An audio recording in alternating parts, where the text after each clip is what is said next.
Hello and welcome to Global Review. I am Sachin Chaturvedi. We bring to you weekly analysis of key global developments. This week was absolutely important for many perspectives all across the world. If in Congo and Venezuela we saw contestations about the elections, terror returned in Nairobi. In UK, post-Brexit debate has not only deepened, but European Commission has also announced schedule for the elections. US continues to have shutdown with implications on their relations not only with neighbors but also in terms of managing the global economy. But as always, let's have a look at the headlines. Violent protests in Venezuela.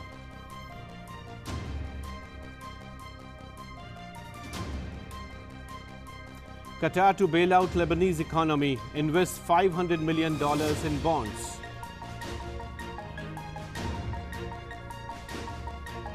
Israel to launch International Development Bank to help Israeli companies in healthcare, agriculture and cybersecurity. Japan has resumed buying oil from Iran despite US sanctions.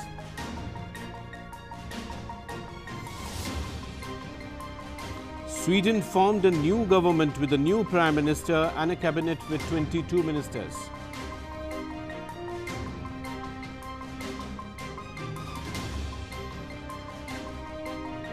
Russia and Serbia sign Euro $230 million deal with energy and infrastructure as the prime focus. Germany and France sign a treaty of cooperation and friendship to ensure stability within EU.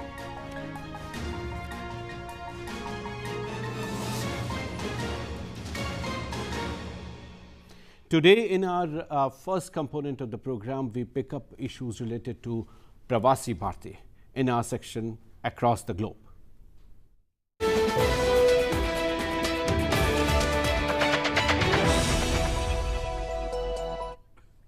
With narrow focus on how expatriates community contributes to Indian economic development and bring in the emotional quotient high in our economic and other dimensions of diplomacy, we have prepared a report for you on what all Pravasi Bhartiya Diwas was celebrated with.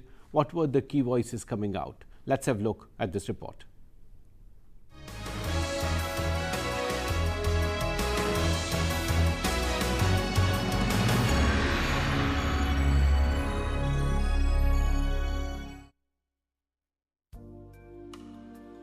The 15th edition of the Pravasi Bhartiya Diwas was held from January 21 to January 23, 2019 at Varanasi.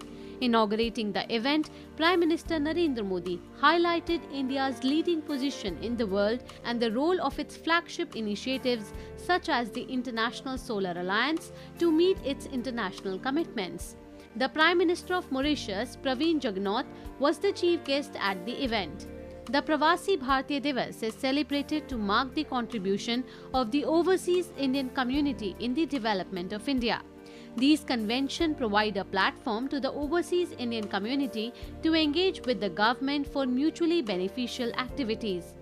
It presents as a forum to engage with the Indian diaspora with the people of their homeland, discuss key issues concerning the diaspora as well as provide them a space to share their experiences. 30 individuals who have significantly contributed to various fields of development for India and the Indian community are honoured with the prestigious Pravasi Bhartiya Samman Award to appreciate their role in India's growth. India has the largest diaspora in the world at almost 31 million spread throughout the globe. Various programs such as Vajra, Gyan and Mission Shodh Ganga are being undertaken to enable the overseas scientific community to conduct high-end research towards developing India into a knowledge hub. In 2015, the Government of India initiated the Youth Pravasi Bhartiya Diwas along with the Pravasi Bhartiya Diwas Convention. Prime Minister Atal Bihari Vajpayee completely transformed India's approach to how we look at expatriate community.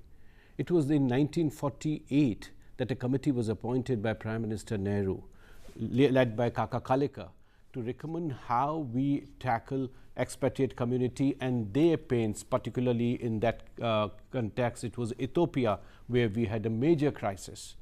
The committee recommended, and then the ultimate decision was that let them be citizens where they are. Things changed when Prime Minister Vajpayee took over, both as Foreign Minister and then as Prime Minister. This whole process has gone through many changes now, and today's Pravasi Bhartiya Diwas is celebrated and is seen in a very different context. To discuss these issues today in our program, we are joined in here by Ambassador Anil Trigunayat, who is a distinguished fellow with Vivekananda International Foundation. Eminent commentator Ms. Chaudhury has also joined us today, and I welcome her in this program. And Professor Sreeram Chaulia from Jindal University is there. Ambassador Anil, let me first turn to you. How you see the changed context and how it has evolved in India, the connect that we have with the expatriate community, Pravasi Bhartiya as we call them. And last week we had a lot of preparations and we saw this too coming to a close. How you see this program? Well, thank you. The Pravasi Bhartiya Diwas, or engagement of this 31 million odd Indian community which is living abroad or Indian origin, that has gone there in several phases to various countries and have been contributing to their own development. It is only that very recently, that is 20 years or so, and 15 years to be precise since PBD has been initiated, that the government of India really embarked on tapping that resource. In the beginning, we used to always call it as a brain deficit or brain loss or brain part, everybody. But today we are thinking of it as brain trust, and that has been the focus of this one. Secondly, we have seen in many of these countries, especially in the Western countries and the US and others, the Indian diaspora has reached a level where it can today deliver for the cause of India. When I remember when I was in New York in 94, 96, we had this problem of having too many associations. Everybody had a regional association of all kinds. In fact, if we were to meet one association a day, the 1 year is not sufficient in New York City alone. So therefore, we tried to get them together. And one of the models we provided them was that of the Israelis. We said, look at that, whenever a question of Jews comes, then all of them, irrespective of this, whenever there is the issue of Israel is there, they are all standing together for that. So let's have that kind of an approach. And they were rich, but they were divided. Today they are at least thinking about India. Secondly, India had not also arrived to that level where they could have boasted about India. But today's India is an acknowledged leader in the world. Exactly. So every Indian takes pride in associating themselves with it. Now it has grown in stature every year, and this year this is probably the biggest event so far.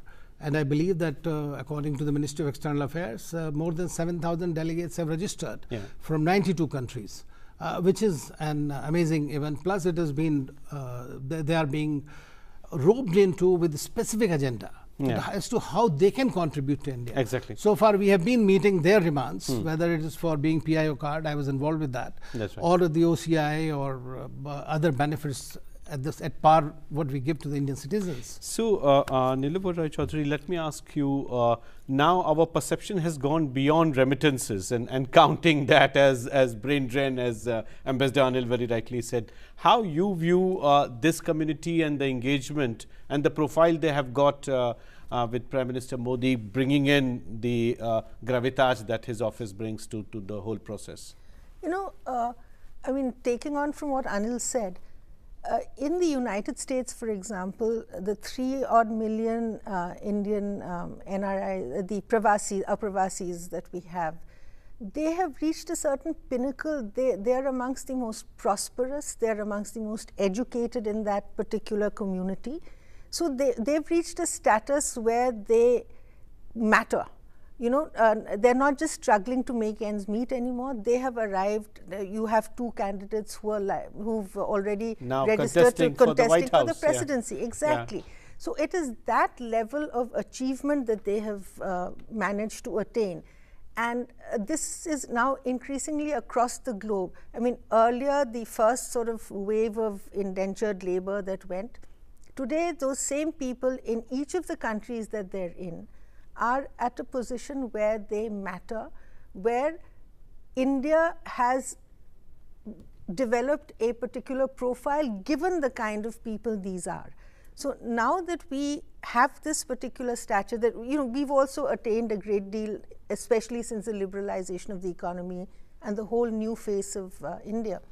These people want to engage with us, and there's now a particular vehicle and forum through which they can engage with India. But Nilova, you have studied this from various perspectives, and your commentaries are all across.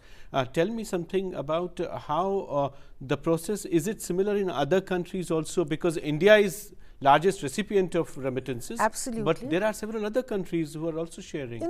China is probably the only comparable one in size, and of course, as Anil said, the Jewish lobby. That's and right. I think when the high-level committee gave its report in 2001, one of the things we wanted to emulate was the Jewish community, the whole Jewish lobby, and how they were so effective in the United States.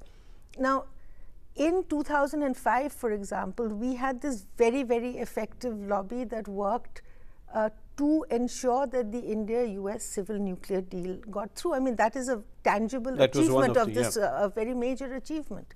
Now, it is, the 9 million odd people that we have in the West Asian region, the largest remittances come from this particular, India is the largest recipient of foreign But we receive funds. Most from West Asia. From West Asia, That's about right. 54% is from West Asia. Exactly. Now, of that 80 odd billion.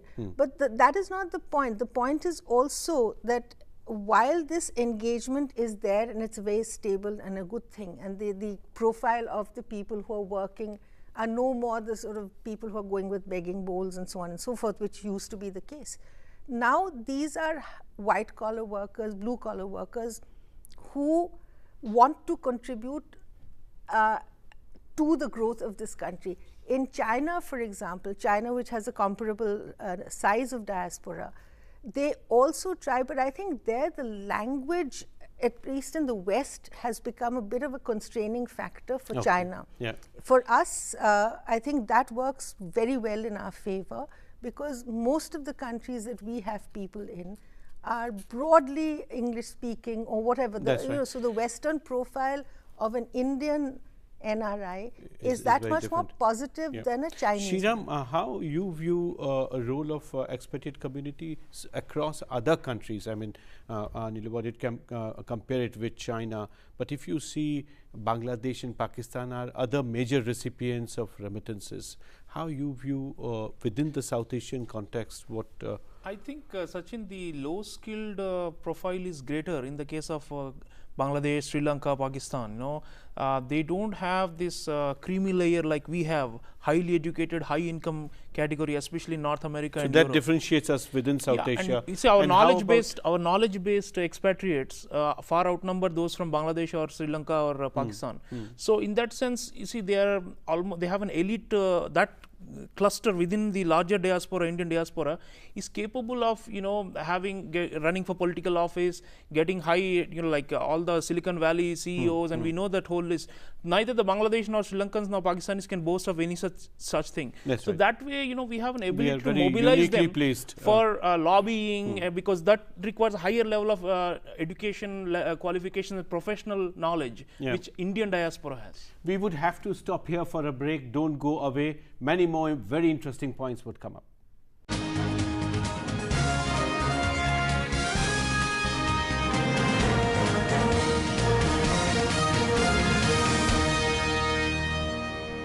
Welcome back. In this section, we pick up stories which you do not find in your newspaper columns. We call this Beyond the News.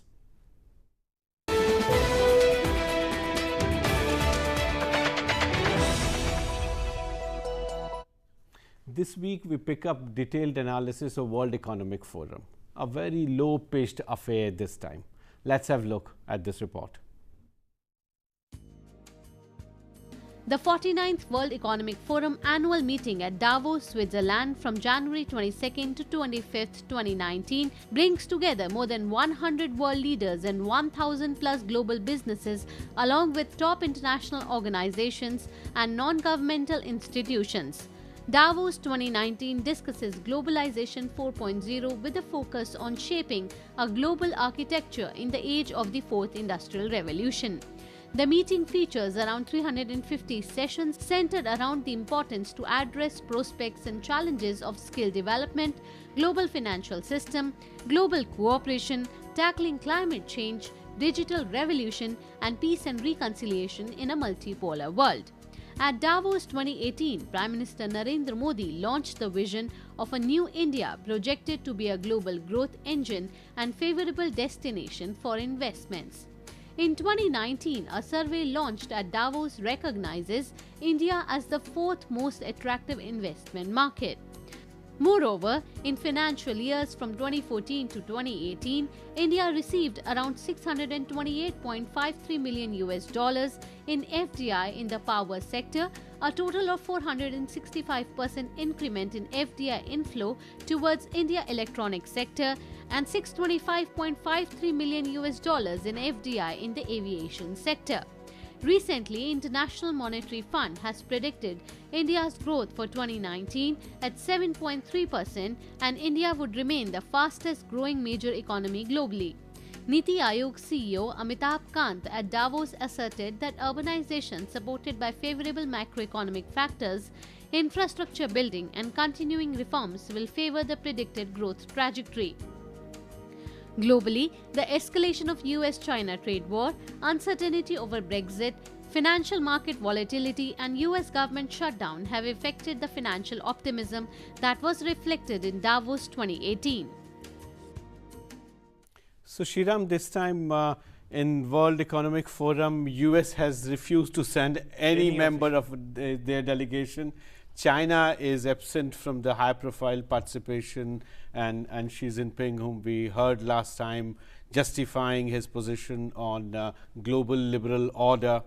We also do not see many other countries which were trying to bring in larger headlines. How you see this time the Global Economic Forum? Well, Sachin, you know, for a long time the World Economic Forum has been seen as a kind of like a intellectual hub for the global capitalist class, and for the notion of internationalism, liberal world order, all these things. Now, as we know, all these are facing severe headwinds, and global inequalities. You see, among the agenda you rarely hear inequality, but that's become very central to the global. Yep. So we need to raise this topic, otherwise Davos, what's happening is it continues to be seen as representing a privileged few, while the have-nots are up in arms and are revolting against the system. So I think it reflects the absence of many key countries. People are not taking it as seriously as it was even 10 years ago, and part of the problem is, I think, the Davos mindset remains that we have faith in the liberal order, but they are not able to look at the inequities that have been created by the capitalist world system in the last 40-50 years. Yeah. So, you know, good concepts they have, such in industrialization 4.0, globalization 4.0. They try to come up with some, new buzzword which they believe will shape the future of the global economy and world politics. But the problem with them is essentially it represents a status quo. They don't want redistribution. They don't want social justice. That's why, people on the left have created a World Social Forum as an alternative to World Economic Forum. That's right. Of course, India participates and we want investments, but there are limits to this whole Davos process. Nilova, how do you see, are we losing out a real crux in these buzzwords that are coming up? If you see the list that survey brought out, the idea of populism, the idea of protectionism, which some of the governments have advanced, the trade war, the idea of cyber security as a priority area, even climate change, which obviously should have been there as #1 priority, Absolutely. has gone some way, and you find what Sreeram very rightly said, some buzzwords, and then throughout the year you keep on hearing the echoes. Somehow, Sachin, I think it's more to do with a Davos disconnect at this point of time. Somewhere they've got lost in the snows and the clouds of the, of the Alps somewhere. They are very, very disconnected with reality, certainly the South Asian reality, the African reality. you know, they have spawned the kind of nationalism that has emerged from some of these forums. So this time you had somebody like a Brazilian President Bolsonaro who'd come there, and he was meant to be the star attraction. I mean, by all accounts, it was a very nondescript, pedestrian kind of a presentation. Now, I don't quite think that the investment that we seek, I mean, last year the Prime Minister made a pitch that India was ready and, you know, all of these things. I don't think the people who are actually going to Davos today are the kinds of people who are making that kind of a difference. It's a nice place where the, you know, the rich and wealthy get together and they club it a bit, but I still don't think that the kind of investment that goes into making a place, a World Economic Forum functional is giving you the kinds of returns that are necessary at this point of time to get our growth trajectory into the 4O region. You know, these buzzwords are great. I don't think they necessarily get reflected even close on the ground. That's right. And Mr. Anil, how you view a possibility of the very idea of World Economic Forum becoming as realistic as Nilova was expecting, but in the absence of other platforms which are also losing their effectiveness, like the G20, where we expected far more substantive discussions, and APEC could not adopt a declaration. So forums after forum are collapsing, and we are not seeing continuation of a global dialogue. And in absence of that, these buzzwords that Sreeram talked about are the ones which media, think tanks, research institutions, policy circles keep on echoing in the year, and then you have another wave of words. How you view a role of some of our diplomatic channels to bring reality out on these platforms? You see, the most important thing to remember today is this particular WEF, what we are seeing is that this has come about since 2008 under the most diverse and divergent and negative conditions. Most of the major leaders are having their problems. You mentioned about the US, Trump cannot get out because of shutdown. You have Macron having yellow vests problems. You have India into the election mode. Yeah. And other countries, Chinese leaders did not turn up also. It is not that they don't want to go. The problem, Italians also with the standoff with the EU budget and all that. So all these countries which are major driving forces, and today let us not look at only at the G7 countries driving it. Yeah. It is also India and China which are driving it. And they have also moved into a very different kind of league. For example, we are doing something in the BRICS. We are also flexing muscles in the G20. The China has its Boa Forum. India has its own mini Davos in Gujarat. The Shangri-La dialogue we have. Vibrant Gujarat. Yeah, that's right. So that is the kind of thing. Right. Secondly, I fully agree with Nilova that we may not be able to get those kind of investments that we are seeking from those countries. The whole idea for India since the 1991 has been to go there, pitch up for our countries. Today what is happening is, in my view, what we should be, apart from the fact that India is doing very well, we have improved in the business index, because see, capital goes where there is an attractive destination. Exactly. Yeah. And they are searching for it. That makes the platform more effective. But we have to stop here for book of the week.